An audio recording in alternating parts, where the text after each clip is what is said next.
Peace, everyone. Welcome to Karmic Dynasty. Today, this is our greeting, and it is shared with us from Shariri L hashtag Unoccupied Turtle Island. She says, Grandson's Day Up, Rising Royals. What up, though? That Detroit greeting. Be sure to like and share.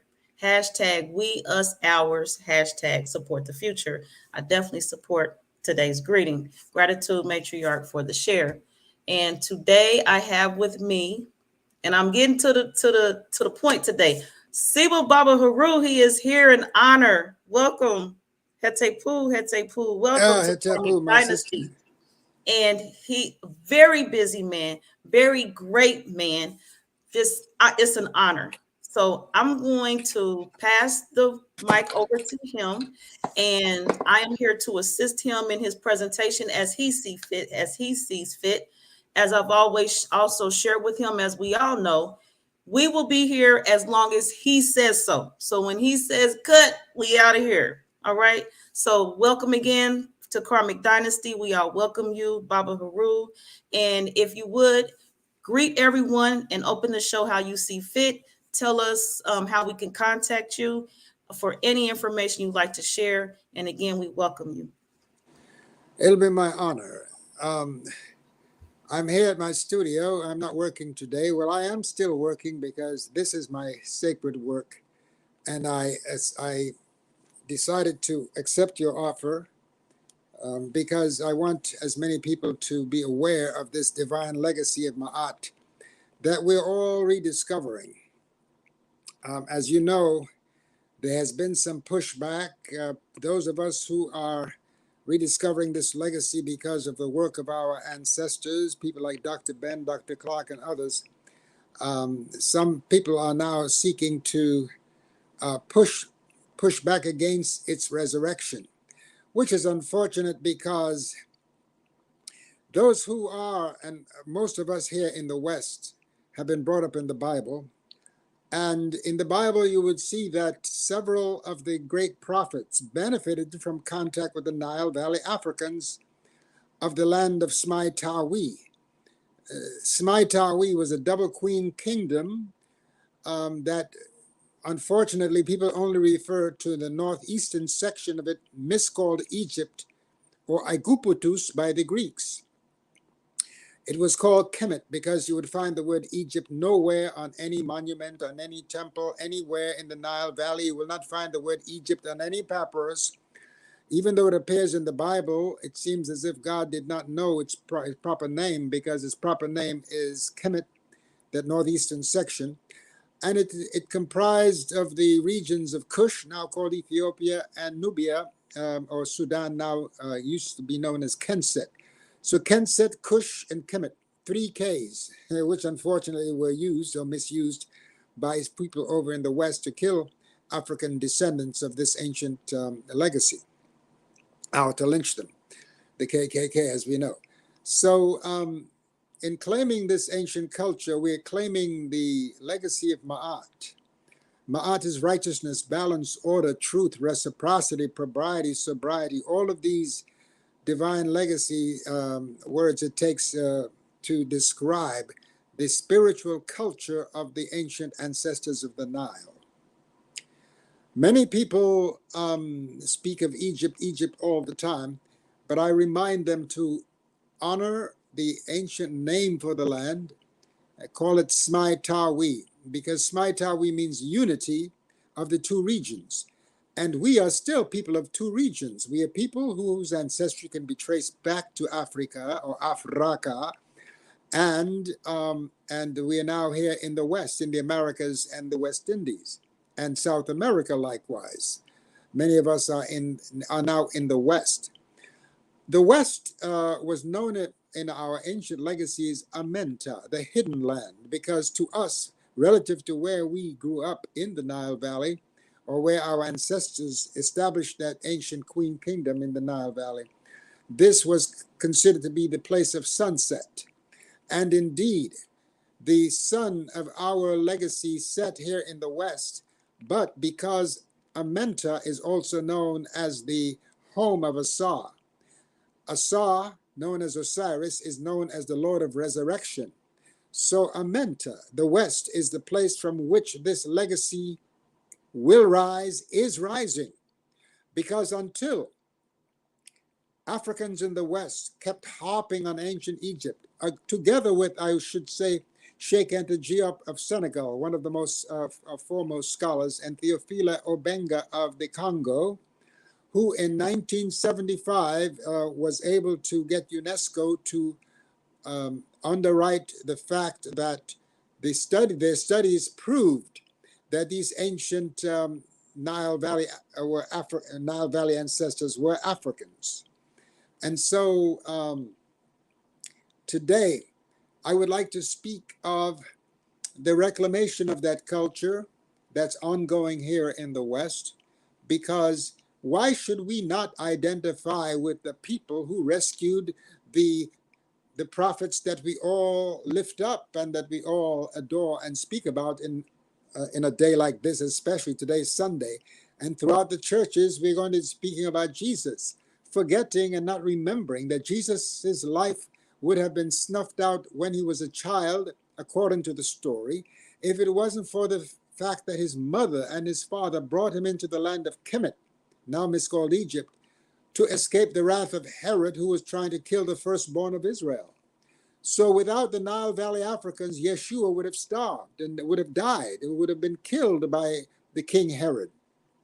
But we never hear this spoken about at all in Sunday school.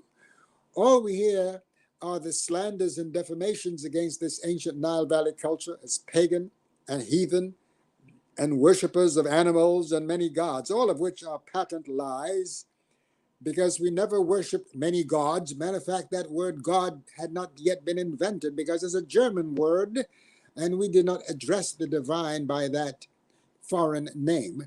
We called the Most High Nker, who was a mother, father of all creation, because as Africans, we never would leave out the divine mother aspect of creation. Only a patriarchal culture would refer to only a father God that doesn't have a wife, that doesn't have feminine representation. However, in our culture, in the ancient Nile Valley Ma'at culture, everything has to be balanced. If there's a male energy, there must be a female energy side by side with that male energy. Okay? So it means that, because even in marriage, two becomes one. That's the whole idea. So the woman and man comes together to create that one that will bring forth that one seed as a child in the future. So again, this is a momentous time for us here in the West, reclaiming this ancient culture. Now, today I want to speak about specifically something that many of us have not a clue about. And I'm speaking about a king whose name is more famous than that of Jesus. I'm speaking of the boy king they call King Tut. And I'm going to speak of his relevance to us today as a people of Ma'at who are rising here in Amenta in the West. His resting place was found in 1922, 100 years ago, by a man named Howard Carter, who was paid by an English lord known as Lord Carnarvon to dig up the Nile Valley of the Kings, looking for treasure. And after many trials and failures, Howard Carter finally was directed to a step leading down to the resting place of this divine boy king, Amen Tutank, who was born, by the way, there is Howard Carter, right? Who was born, by the way, with the name Aten Ra Tutank. Aten Ra means the revealed sun, who is the living image of life itself. Now, many people will not tell you of here these Europeans going into the resting place or looking at before they entered into them, broke down the wall in order to enter the tomb of his Imperial Majesty Aten Ra Tutank. It was not until later that he changed his name to Amentutunk, and I will get into that later. This young boy king, his legacy is being stolen right in front of our face. My beloved sister, I don't know if you have the image that the Europeans have created to simulate what he looked like. But they have made a plastic image. Do you have that, a picture of that? Show it to the people. And after you've done that, I want you to show, there are two images of him, one with his face emerging out of a lotus, and another one that is painted with dark brown paint, even though it's on wood. Aha. You see right there to the left, yes, right there is the one they have now as an image of King Tut. This was made of plastic, by the way. Again, you see, I wish you can show, if you can find the one that the artists of his time painted of him, not this recent one. I'd like to see if you can get that one that was painted. Those are the golden masks. But there's an image of him in wood, that's painted in wood, on wood. And if we can find that to put it side by side, well, that's his sahu, what they call his mummy there. But there's an actual picture of him, which I wish I had. Oh, there he is, right to the left. There he is. You see that picture of him to the left? That was done, that was carved on brown wood and painted with brown paint. And now you see the fake that they've created side by side with his image. This is a fake done by the Europeans trying to steal the legacy of his imperial majesty, Aten Ra Tutank, who later changed his name to Amentutunk. And I'm going to get into why he did that in a few minutes. This is so important because our youth, King Tut was 9 years old when he mounted the throne, from the age of 1324 BCE, before the Common Era, we are now in the Common Era. And he was 1324 years before this date. This young boy king mounted the throne.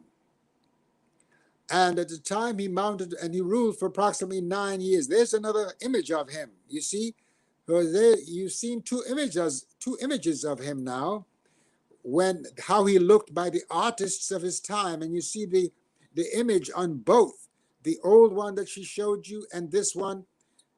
There's a similarity to the sameness of the name, of the face. And even the golden mask has the same face.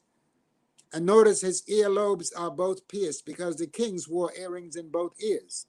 So don't talk against those young brothers you see wearing two earrings and call them names, because there's a tradition that goes way back thousands of years to the Nile Valley Africans, and even before that, where this ancient culture emerged from to the southern part of the continent around the Great Lakes region, pushing its roots into Monomotapa, now called South Africa, to the southern tip of the divine mother continent, now called Africa. Now, King Tut, who is this young boy? And what is so wonderful about him? Not just because they found a mask on his face weighing 22 pounds of 22 karat gold, festooned with lapis lazuli, turquoise, and carnelian. Not because he was found laying in a coffin weighing 325 pounds of 22 karat gold with carnelian and stones of carnelian, healing stones of carnelian, turquoise, blue lapis lazuli, and some malachite. But because he has a great relationship to our youth today that our youth need to tap into. Because when our youth see what our ancestors established as the template for relationships, you would also see him with his wife, Aten Ra Ankhesen Pa, now known as Ankhesen Pa Aten Ra. They tend to reverse the names. There is she, offering him gifts, offering him, and there's even one where you see her putting a beautiful some ointment on his shoulders. It goes to show you the love between the teenage love between these two. There she is, placing the throne, the crown on his head. Okay, that's his beloved wife, Aten Ra Ankhesenpa, known as Ankhesenpa Aten Ra today.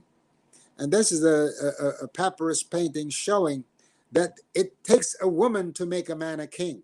Okay, and she is putting the crown on his head. All right, because that's the role of the woman in this culture.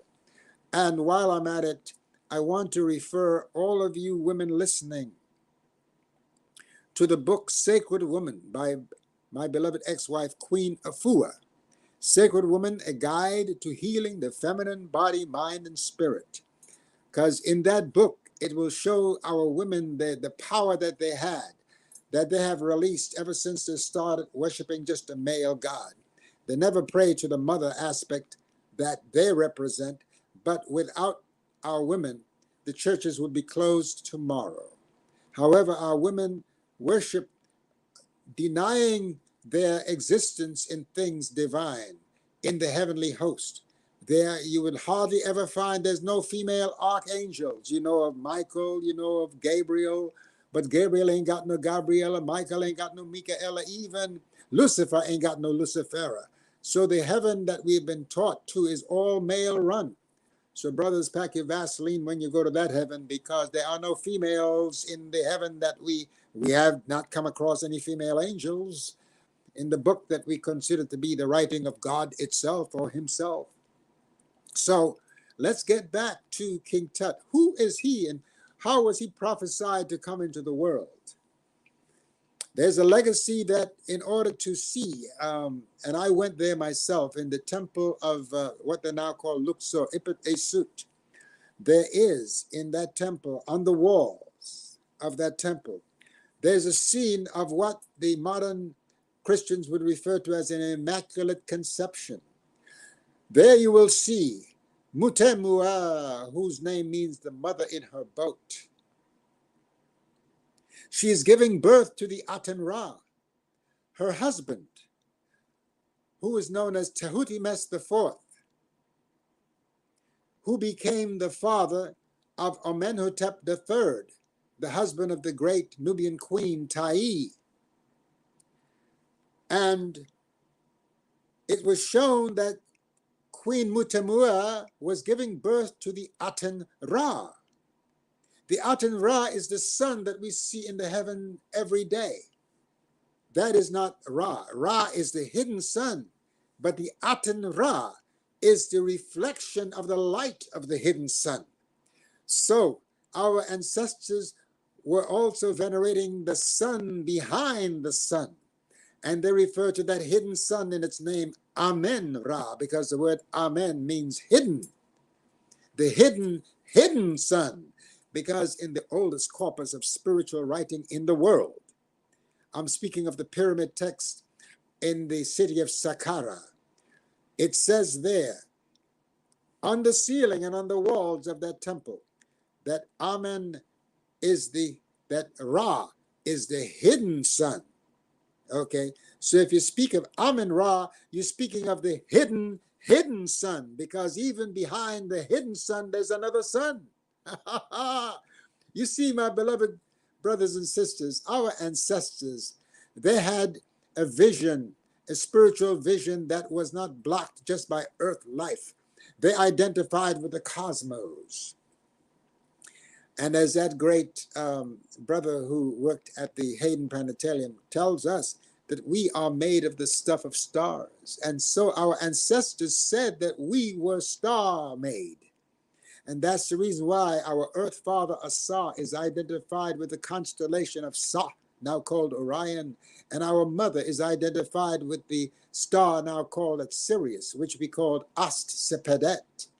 All right, the rising sun that we followed our calendar by the cycles of Sirius, who was also kept in orbit by that dark sister star, Sirius B. Okay, so let's get back to this King Tut now. So King Tut, his name, he was born with the name Aten Ra Tutank.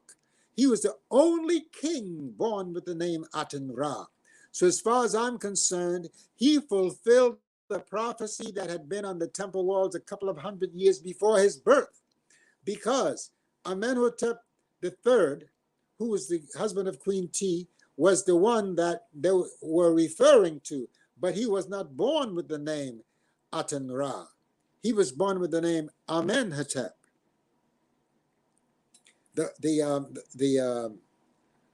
third, and later his son Amenhotep IV became the ruler, and he was the husband of the queen Nefertiti. But even Amenhotep IV did not have the name Aten Ra until he was about 7 or 8 years sitting on the throne. He changed his name from Amenhotep IV to Aten Ra, to forgive me, to he took the name Aten Ra, Aket Aten Ra. So you see, and he was still not the one that was born to fulfill the name, because he changed his name after he was born. The only one born with the name Aten Ra Tutank is the little boy king, whose resting place was found 100 years ago by Howard Carter at the behest of Lord Carnarvon of England, who underwrote his discovery. And by the way, after Lord Carnarvon passed, guess what? They found a couple of the golden statues that were taken out of King Tut's resting place inside the walls of one of his castles. He hid it there. Thieves, they stole it and they put it inside the wall of the castle of so-called Lord Carnarvon. By the way, how do these thieves become lords? And why do we join, after we leave their colonial status under which they place us, why do we refer to ourselves as part of a commonwealth? How can you have wealth in common with thieves and colonizers? Something is wrong with that. And we saw just recently in Jamaica, one of the princes of England was turned away because the Jamaican government would have to pay a lot of money to give them a place to stay, to feed them. All of that used to be underwritten whenever these thieves ran to their colonies to pretend that they were in love with the natives. That had to be paid for by the governments that they were visiting. Can you imagine?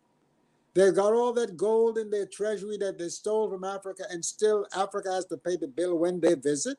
Isn't that dumb and stupid? So finally the Jamaicans woke up and say, no. You pay your own way or go back home. Now, I know there's some people listening who may not like this, but I don't care. I'm telling the story. I'm telling the truth. But I'm going to keep weaving back to King Tut. And my sister, I hope you don't get into trouble because I'm telling this truth, because, they don't want us to say certain things, because we are opening the vaults where they Not try at to all. hide the Say what truth. you will. Good. I don't want Yes, you to no, be not at all. hurt by my big mouth, because I'm too old now to tell lies to my people. Even when I was young, I began to tell the truth. Okay, and I got in a lot of trouble. I got in trouble by the scholars who did not want me to practice this. They just wanted to give lectures about it, but we, like the way the people go to church on Sundays and hear lectures, but not really become the one that was the example that was set of love and of caring and of healing. We need to begin to heal ourselves, because to reclaim the ancient culture that King Tut was born into, the culture of Ma'at, we first had to establish Ma'at within ourselves. Our diet, this Western diet, has made our blood highly acidic. It has made the sperm of our men so acidic that our men, their sperm is burning up the lining of our women's wombs, giving them tumors, which later metastasizes into cancer. because of the acid in their sperm, because of all the the the, uh, the cokes and the drinks that they have, all of these uh, sugar-laced drinks and corn syrup foods that we are eating, all this starch and sugar that we're eating, all this flesh filled with chemicals that they are now putting into the cows and into the animals that we are consuming, which are carcinogens that we are eating. Because, and all of this has made our blood acidic, and it has compromised the health of our women's wombs. And brothers, I'm begging you, please. And sisters, a man wants to kiss you, find out the acid level of his saliva, please. Find out the acid level of his sperm before he can even come to. Ask him for his papers. Ask him when the last time you visited a doctor. When have you been tested for any of these transmittable diseases before he comes into the gates of your heaven, my beloved sisters? Respect your beloved life. Respect your womb, and don't let strangers enter there. Okay? And brothers have to prove themselves before they can even come into your heaven. As a matter of fact, I tell young sisters, when you get your boyfriend, always bring him home to meet your father if your father is there. If you don't have a father, then get a male friend that you can trust to introduce him to, or get him to meet your brothers. And I can assure you, when you introduce your boyfriend to your father or your brothers, your boyfriend is going to think different, because he will take advantage of you if he knows that you don't have a male backup. But as long as he knows that you got a dad or some brothers or a good friend who has been your friend for a long time, you better believe that they know that anything that he does to you is going to get told, okay? And he will have to deal with the consequences of his actions if he tries to force you into anything, especially if he puts his filthy hands on you. Don't you ever accept a man hitting you. You are not a child. Go to the law immediately. I would not suggest that you engage him in battle, because sisters, you may try, but many of you are not as strong as Muhammad Ali's daughter who used to fight. So don't even try coming up against a man unless you are sure that you have a what I call a black belt, at least to defend yourself. And don't wait until he goes to sleep to throw some hot water on him. That will only get you locked up, okay? But be sure you introduce him to the men in your life, and that will make his back straighten, knowing that you got coverage, that somebody's got your back, okay? Because you better be sure that King Tut didn't have that problem, because his wife, Atenra Ankhesenpa, that she was brought up under the codes, the ethical codes of Ma'at likewise. And she lived these divine codes. And in those codes, you will find several of the 10 commandments. I will not kill, I will not steal, I will not be unjust, I will not desecrate holy places.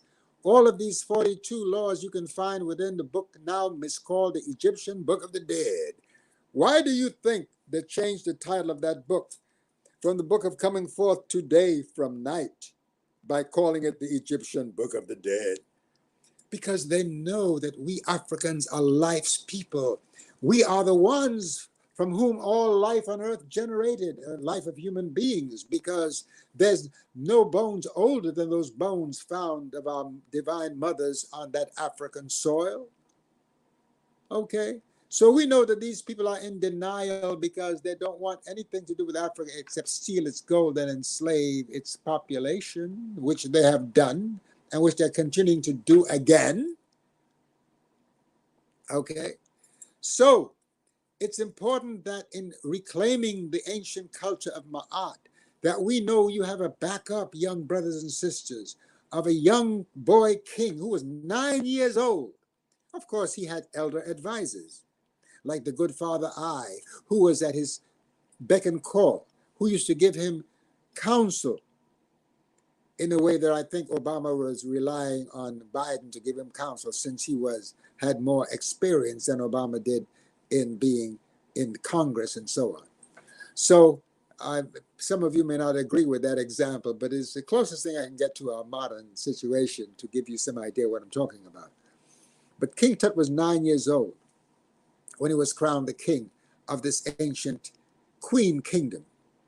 Now, when he came, there had been a quarrel that was going on between the priests of Amen and the priests of Aten-Ra, because the prophet and prophetess of the Aten-Ra, which was the revealed sun on earth, in their persons, they both enveloped the solar energy in their persons, and it showed because they chose that name in their names.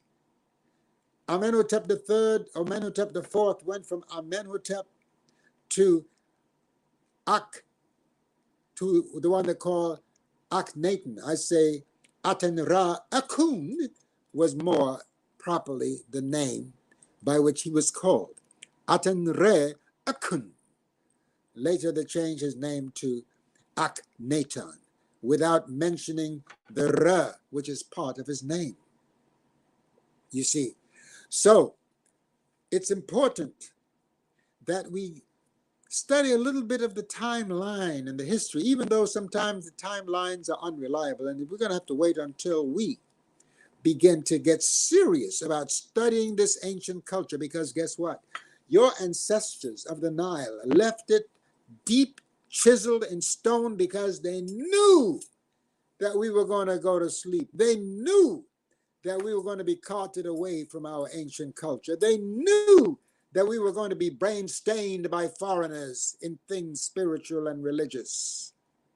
And so they left something deep in stone and on papyrus that is now scattered in the museums throughout the world. Believe me, there's no museum on this earth that would not give its eye teeth to get even a little piece of the ancient legacy of the Nile Valley Africans, because in Paris, in the Vatican, in England, I went there to look at the Shabaka Stone, which shows our story of creation. You think that the only creation story is in the Bible? No, no, no.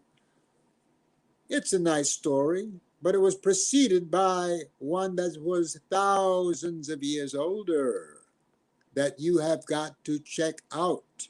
It's called the Shabaka Stone. As a matter of fact, there's a beautiful book written on it by Professor Kaba Kamene. Okay? And in that book, he shows how King Shabaka of the 25th dynasty was reaching back to the old kingdom and writing in the style of the old kingdom priests and priestesses.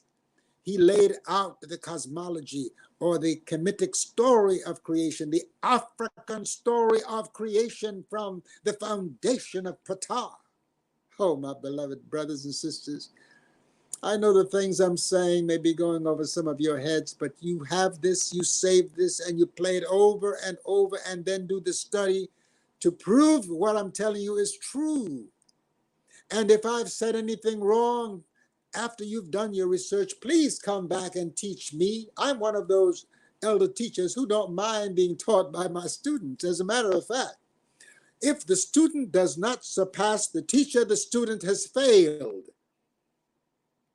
There are a lot of elders want to have a student. They want to claim that student as their own and not allow that student to grow past them. But as I said before, in African culture, if the student does not surpass the teacher has failed miserably. So I invite students that I've taught to come back and teach me and remind me of things that I've forgotten, because, you know, as the years pass, sometimes you lose some memory, and every so often I reach back for something, like I stumble a few times in pronouncing some of these names because, you know, sometimes the synapses get a little fuzzy because of my past sins of eating steaks and fried chicken no, I never ate chitlins, or in the islands they used to call it tripe. In the islands they used to eat the guts of the cow. They call it tripe. And up here they eat the guts of the pig. They call it chitlins. But anyway, it's the avenue through which the doo-doo passes. I don't think I want to eat that. But our women, our beloved women, made the pig so palatable with their spices that we just ate it and it became food for our soul. That's why we call it soul food. But now that they're injecting the pigs with all of these chemicals, call it soul food, but don't spell it S-O-U-L, spell it S-O-L-E, and trample it under your feet. It should never enter your divine body, my beloved brothers and sisters. All the animals are being injected with things that are causing gender confusion. And that's another thing. Don't beat up on your brothers and sisters who are confused as far as gender is concerned, because it was imposed upon them through the food. And now those people who are responsible for doing this may come after me, but I don't give two shits, because the life of a people are at stake. Not just so-called black folks, but the so-called white ones too. Okay? All of humanity is now being threatened by these substances because they want to create other confusion beyond the confusion caused by our beloved brothers and sisters who are molested in churches and in schools, and boys and girls schools.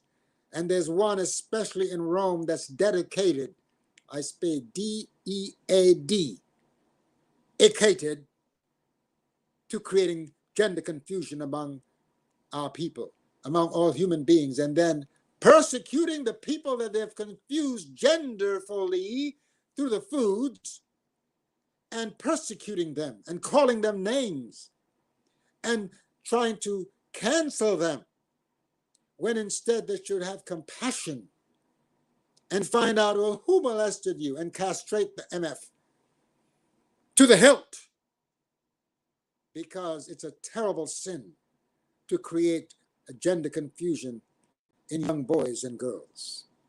It's a terrible sin. It's a terrible isfit. We don't call it sin, we call it isfit, because sin is the name of a female lunar deity. Oh, they like to indict the feminine so much, this patriarchal order under which we've been enslaved for the last 6,000 some odd years. But now we're opening the door to reveal that God has a wife. Well, no, not God doesn't have a wife. He will never have one. But the one that we are reclaiming is a mother and father of all creation. And this is what King Tut knew.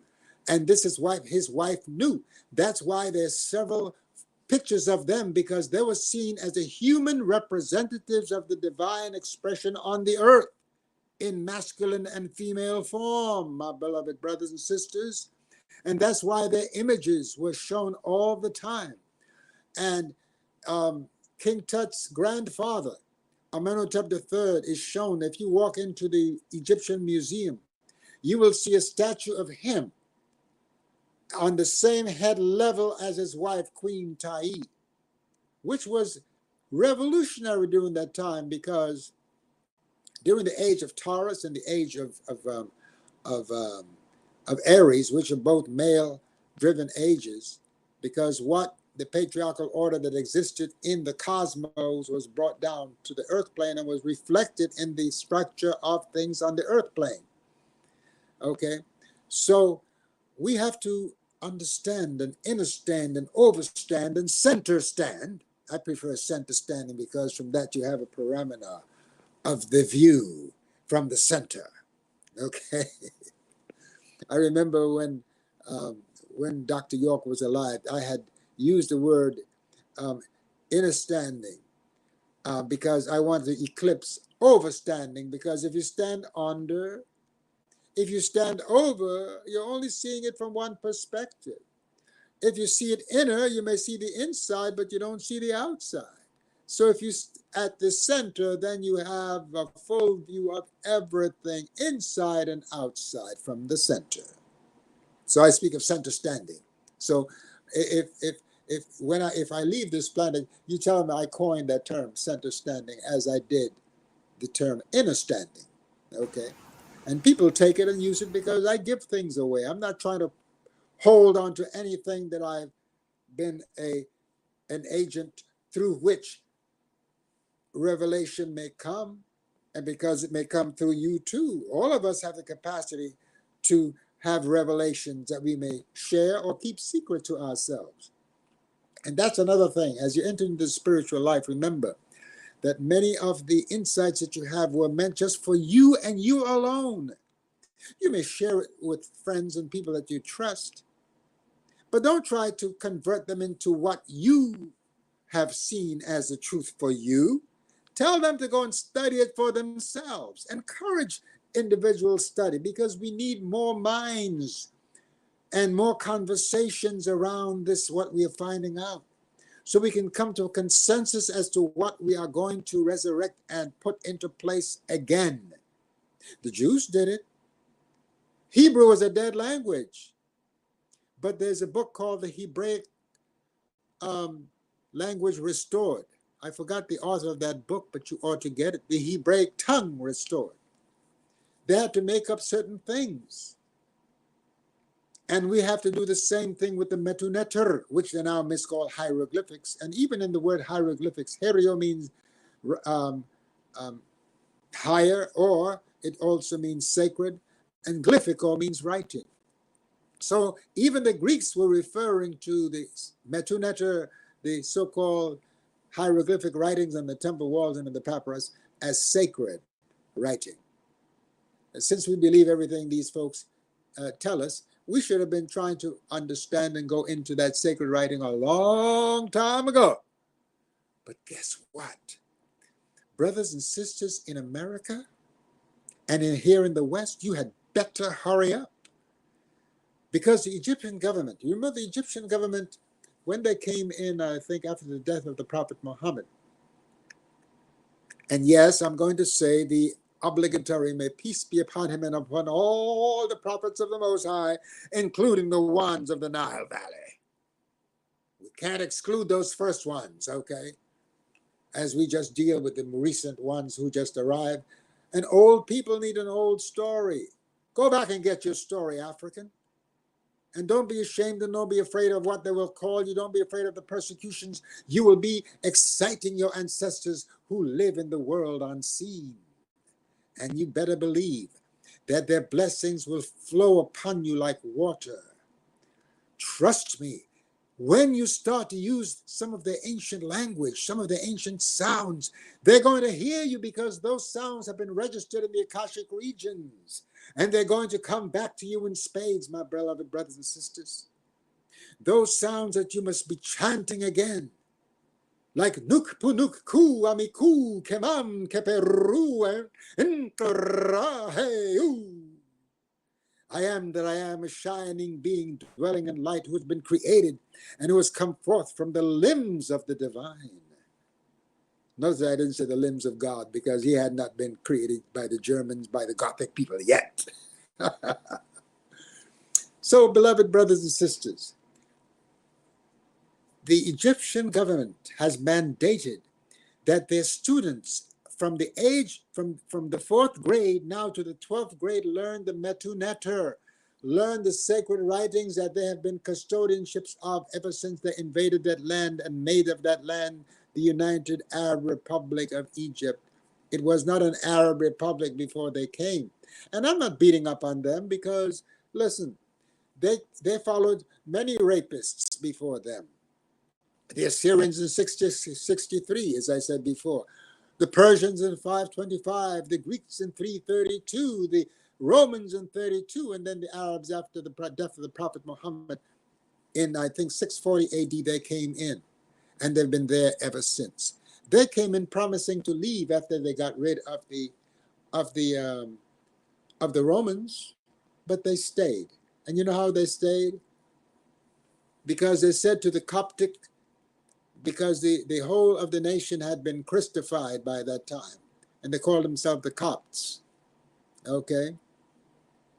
And they were offered a deal by the new colonizers, that said, if you convert, after they slew as many as they could, because to them their religion was a pagan and heathen religion.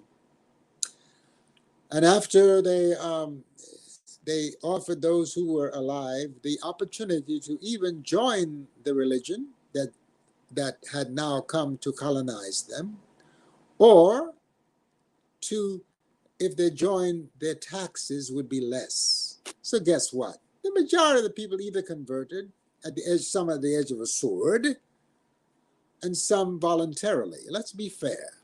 Not all the people who became Muslims did at the edge of the sword. Many of them became that way because there was a practical reason for doing so. They were surrounded by others who had converted, and they would benefit from a commercial point of view by doing business with them if they were of the same religion. So a lot of it was convenience, okay? Not necessarily any true conversion of the soul, because they knew as Africans that they were responsible for carrying on the ways of their ancient ancestors, because one tenet that was never messed with in African culture is respect for your elders, those present and those who have passed, okay, the ancestors. So to get back now, I encourage all of you, young people especially. You see, I sometimes close my eyes as I speak of these things because I get messages and directions as to what to say to you from the unseen. So when you approach the unseen, there's a tendency to close your eyes so that you can see the unseen with your blinded eyes. Isn't that something? That's why we even close our eyes in prayer, because we are beseeching the unseen to bring to us that which we demand. And yes, we have the right to make demands on those who said they give birth to us. We have a right to demand from the one that say is love, that God is love. Well, if God is love, he's got to listen with love to the prayers of his creatures, wouldn't you say? All right. So I think that now, I don't know if I have any time for questions and answers, but I would like for you to have an opportunity to question me. If I don't know, I will tell you that I don't know. And I will suggest places where you can go to get your answers. And until that, use Google, but don't rely on Google as a definitive place to get definitive history or definitive our story, especially our story from. Because if you Google King Tut, you know what's going to come up? That plastic made over pink face that these butchers has made to replace the authentic picture of his interior majesty. I said interior. NTR is our name for divine. So instead of imperial, which means you're lording over everybody and everything, no, it's interior. You are divine, which means you are part of the all. And we are all part of the all. Each of us is like a pore on the skin of the divine. And through us, the divine breathes in the cosmos, my beloved brothers and sisters. It causes water to come to my eyes, the magnificence of the thought form of our ancient ancestors, my beloved brothers and sisters, a way of thinking that we must reclaim.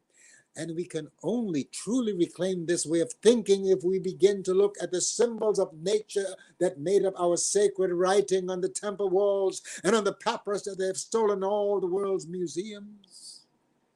That is why one of my ace students, Brother Jabari Osaze, known as, in his name is Aten Ra. There he's chosen the name Aten Ra. It's part of his name, okay? And his beloved queen, Anika Osaze. Those two just came back from a mission that his beloved wife, Enferka Ma'at, in her Kemetic name, gifted him with a plane ticket. And you know what they did? They went to Italy to visit one of the museums there where the Romans had stolen so much of the artifacts of Kemet. From there, they went to the Sorbonne in Paris, and I think the largest museum in Paris, to likewise witness and see what the French had stolen when Napoleon went there. And by the way, when Napoleon went there, he laid in the coffer in the king's chamber. And I laid in the same coffer when I went through initiation there, when I visited several years ago. Okay. So I lost my trend of thought of something else I was going to say. So I will pause now, and if it comes up, I will interrupt whoever is talking to me to bring you up to par on what I was going to say. But for some reason, it has left me. And that's how the cosmos is. It takes stuff away, but it gives you back. If you will just go into silence, things will come back.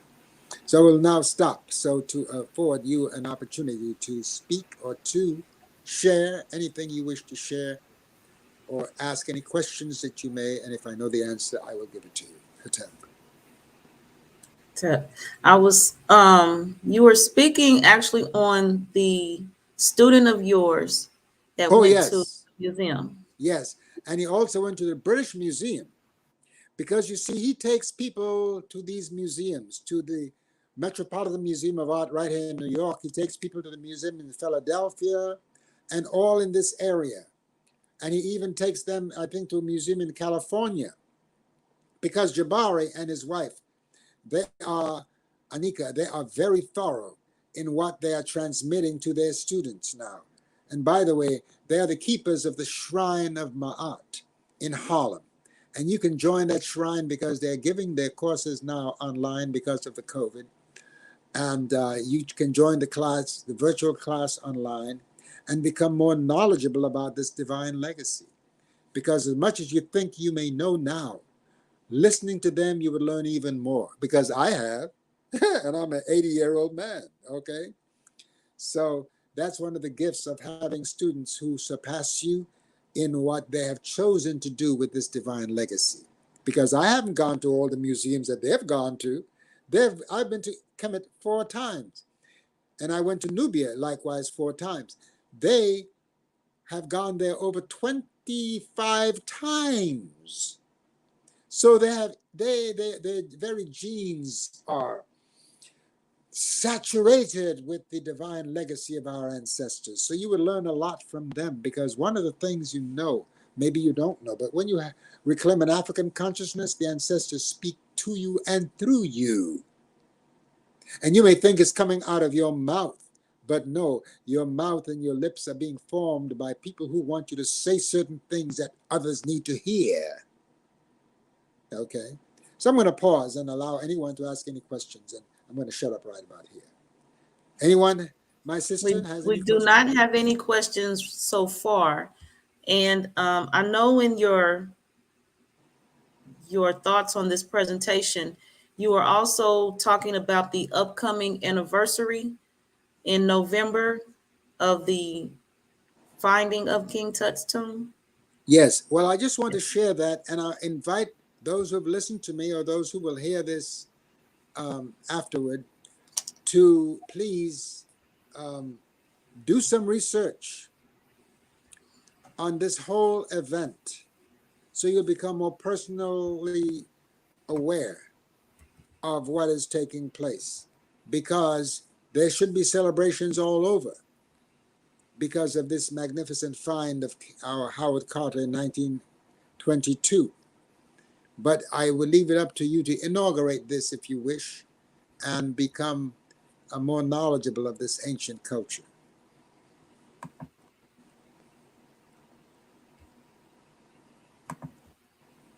Okay, so looks like in DC they have a upcoming celebration of the 100th anniversary of the tomb's discovery. Wonderful. Yes. That's great So to yes, hear. as you suggest, we need to be on top of that and do that ourselves. Yes, we Repeat the must. name of the Hebrew book. By the way, you want to leave me the name of you want to leave me any information about the group who's doing this in DC? I will. Yeah, send me a link, please. And someone asked to repeat the name of the Hebrew book, and I did bring it up again, The Hebraic Tongue Restored. Yes, the Hebraic Tongue Restored. I forgot the name of the author, but you should be able to find that either on Kindle or on Amazon. It looked like I had it earlier. Hold on. Fabre, Antoine Fabre. Oh, Uh-huh. yes. He wrote the book, Yes. The Hebraic Tongue Restored. Yes. Oh, okay. Okay. And then also you were going to speak on the 9 aspects of being. Are you speaking on that today? I think I'll leave that for another day. Okay, we'll leave it for another day. Yeah, because Right. that's really, I want to show how that can be applied in your life right now. All right. Okay. All right. And how it became part of the ritual that we do, the opening of the way, which you can learn how to do if you tune into the Shrine of Ma'at or the Temple of Anu in New Jersey. Okay. Now, in preparation for this presentation today, I've been sharing with people you were coming. You were preparing for your arrival. So I had shared with them some of the other things you do. Because as I Oh, told them, you're very yes. busy, very busy. And you mentioned you're not at work today. And so could you talk to us about the so for one, I'm bringing up your Instagram page, Baba Heru _ creates. Could you speak to us about what you do? The Yes. jewelry. One of the things I do, and I do this because it's one thing to study this legacy, it's another thing to live it. And it's still another thing to claim it. So if you're going to claim it, you have to do something to show that you are connected to it in a tangible way. So what I've done is, and I did this, guess what? I used to be a New York City police officer. And it Yes, I know was, I was going to ask about that next, but go ahead. yeah, I was a police officer for 20 years. And it was a magnificent experience. Of course, there was some hard times that I had because they considered me too militant. But I went in the police department already woke, as they say, because my father was a Marcus Garvey follower.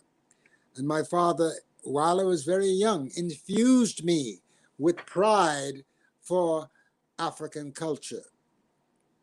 And and he also infused me with a desire to learn about the spiritual culture, even though he was a minister of the church and a reverend. He was the one who said to me, you know, son, we're in the wrong house. Our father, based upon my reading of the Bible, is Ham, who is actually in the Hebrew Kom with a K sound. I think King James was trying to equate this with the pig by calling us children of Ham, which is the flesh of the swine.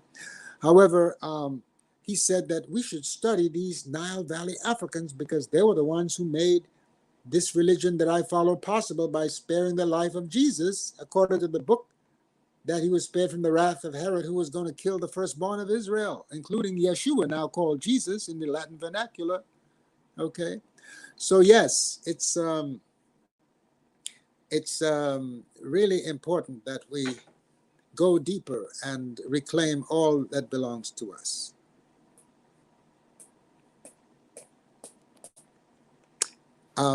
So yeah, I was sharing the page on your Instagram Oh, page. yes. Oh, there's a bracelet that I made for Kaba Kamene. Mm-hmm. Yeah. And I do wedding bands, engagement rings. So because when you claim a culture, you have to try to create from the inspiration of that culture. And that is one of the things that I do. And just by making the ankhs for our beloved brothers and sisters who carry the ankh, sacred women who I make the sacred women's graduation rings, likewise. And all of it has purpose because everything I do has a meaning and a significance. And I honor all old world cultures, including Buddhist culture, Hebrew Israelite culture. Um, I honor because I'm requested by Muslims, by Hebrew Israelites, by Christians to do things for them as they find their way back home, they want to identify with some of the artifacts of the ancient legacy. And that's what I've dedicated my life to doing. And it was while I was pounding the beat, that I met a man who encouraged me to come and study with him for 1 year before he died. I didn't think that he knew he was going to die so soon.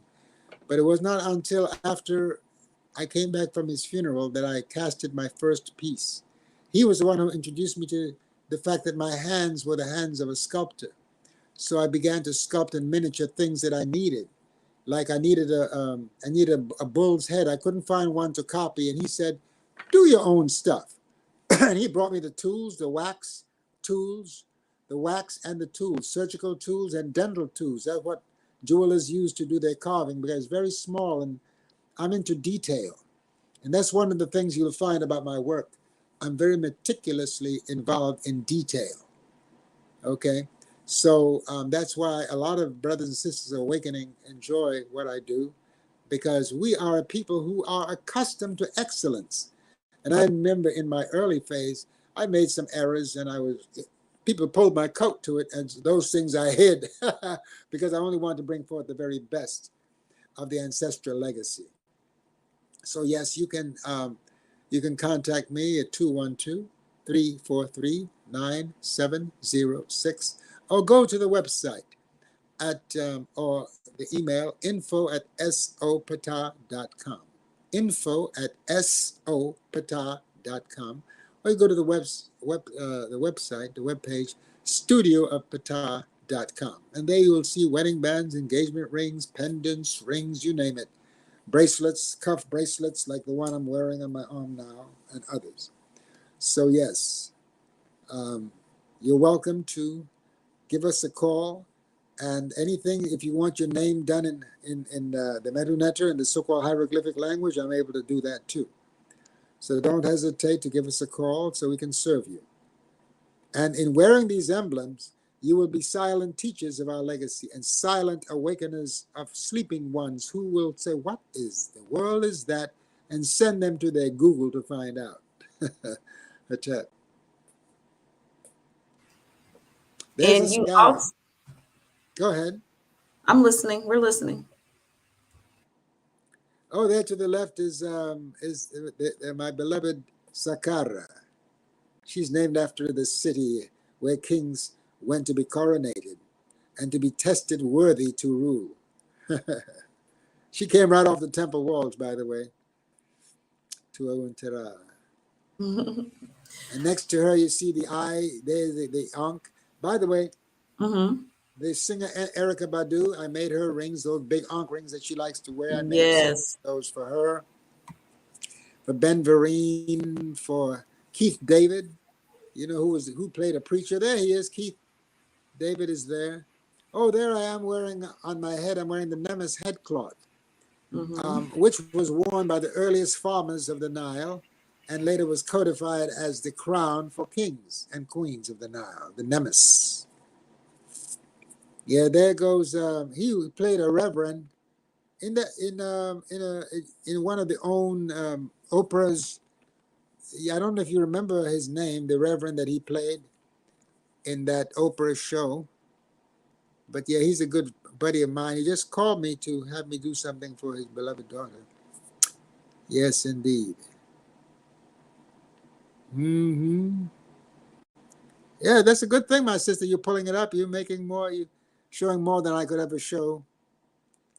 There's a sacred woman's ring to the right there with all those diamonds in the seat of Ast, or Isis as they call her. Okay.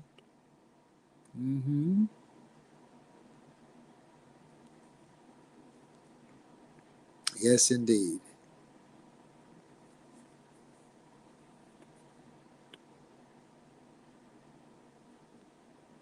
Oh, and here's Erykah Badu right here.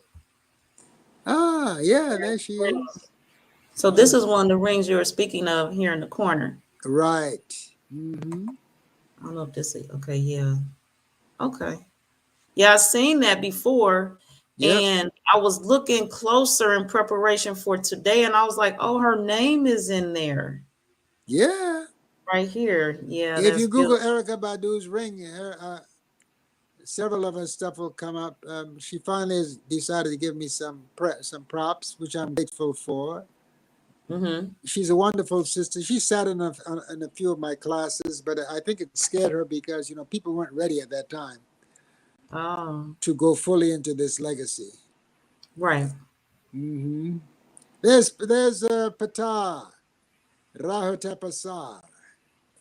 Yes, yes. Metanetra, writing of the gods, writing of the divine. I prefer the word divine because divine is gender neutral and would then include all things divine, including the divine feminine, side by side with the divine masculine. I'm not ever going to leave the mother out.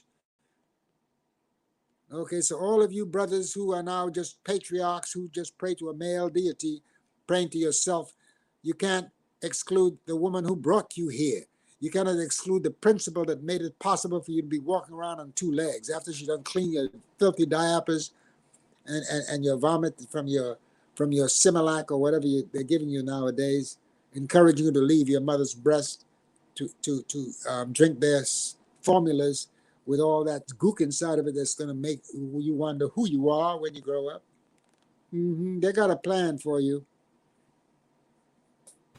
And before you go today, when we first met today, you mentioned you wanted to mention, what did you say? Some type of honorable mention, some type of recognition mention of Seba, Patah, Seeker Asar, and his calendar, Oh upcoming calendar this yes, year. Okay. well, since you have been involved with him, I think Mm-hmm. I would like you to tell our people of the great work that he has been doing, please.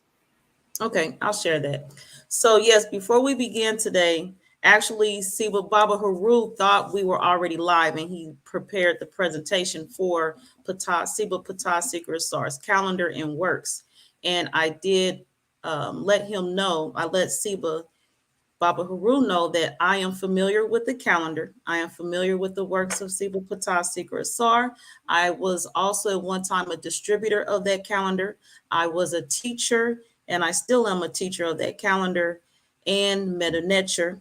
And the Meta Nature I learned, Siba Patah Secret Sar, was my Siba, as well as my granddaughter Lulu, that many of you know, aware of her.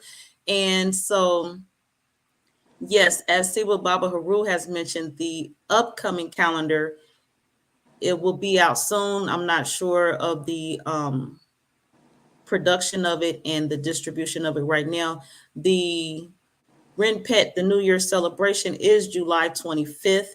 And the celebration this year, I will be involved in this celebration in Boston, where Siba Patah Secret Sar is planned to be, as well as hosting and co-hosting and sponsoring the Weprin Pet Celebration in Atlanta this year. So That's stay wonderful. tuned to that. And those two cities are listed on my flyer for my tour this year. So as I mentioned to my general audience, my Silence is Sound tour is what I am approaching this year within the next month. And the cities, Boston and Atlanta, have dates because everyone who knows me knows that if I'm in those two cities, that I will be there for the Weprin Pet. That's So wonderful. Oh, yes, my and maybe sister, do me a favor. Well, I will call you because I'd like to gift you with something for your lovely ears to represent, because you're doing great work to ennoble the minds of our people. So it'd be an honor to have you sport some of that to encourage you to oh continue wow, the work that you're doing. Okay? gratitude, do I So I will do I, call you it's an soon honor. so we can make that happen. Okay? Okay. And Yes, speaking indeed. of the Weprin Pet, and a reminder for those how they can contact me. Siba Baba Haru has knowledge of the Weprin Pets as well. Um, and he's brought the works, some of the works in recognition of Siba Patah Seekers Asar here today. I'm going to share my flyer for those of you who are not aware, and I'm going to share my contact information, switch up in the ticker just for the flyer from Siba Baba Haru's contact information to mine, and stand by for the Silence is Sound tour flyer of mine, which shows information for the city of Boston and Atlanta. More information and details, contact me. Stand by for a few moments, please.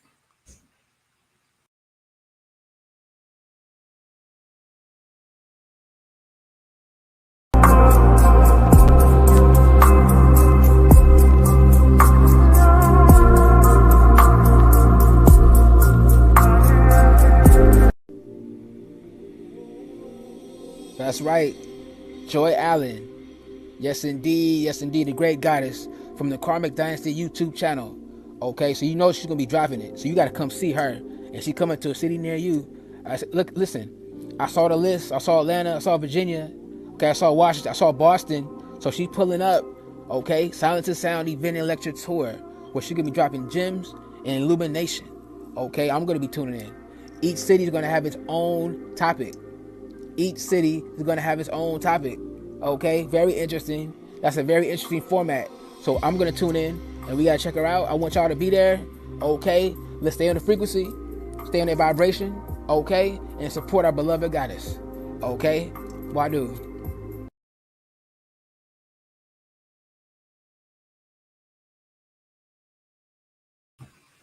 And gratitude to Sun Ra. He created that flyer for me. I appreciate him and his works as well. I appreciate everyone's support of the platform and my upcoming tour.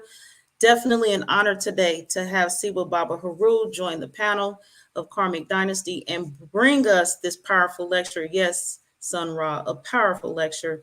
And definitely, I know everyone appreciated his presence and his time. As the sister, the queen, the matriarch Judith Douglas Bay has said, Baba, is really good to see you. It's really good to see him on Karmic Dynasty. And he did let me know ahead of time. As we know, he's very involved in the community and he has great works to continue. So I do look forward to seeing him again on Karmic Dynasties to discuss the 9 aspects of being and applying them to everyday life, as he mentioned. And you're welcome. Dua. I appreciate you and being here.